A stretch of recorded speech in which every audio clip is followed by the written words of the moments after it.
అంబేద్కర్ కోనసీమ జిల్లాలో గాలుల ఉధృతి పెరుగుతోంది. పలుచోట్ల కొబ్బరి చెట్లు, భారీ వృక్షాలు కూలిపోతున్నాయి. కొబ్బరి చెట్లు నేల కోరడంతో కొన్ని చోట్ల విద్యుత్ వైర్లు తెగిపడుతున్నాయి.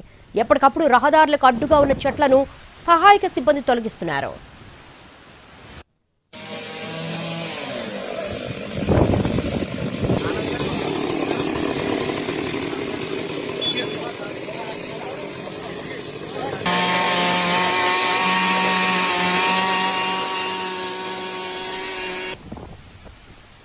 అంబేద్కర్ కోనసీమ జిల్లాలో గాలుల ఉధృతి పెరుగుతోంది. పలుచోట్ల కొబ్బరి చెట్లు, భారీ వృక్షాలు నేలకూలుతున్నాయి. కొబ్బరి చెట్లు నేలకూలడంతో కొన్ని చోట్ల విద్యుత్ వైర్లు తెగిపడుతున్నాయి. ఎప్పటికప్పుడు రహదారులకు అడ్డుగా ఉన్న చెట్లను సహాయక సిబ్బంది తొలగిస్తున్నారు.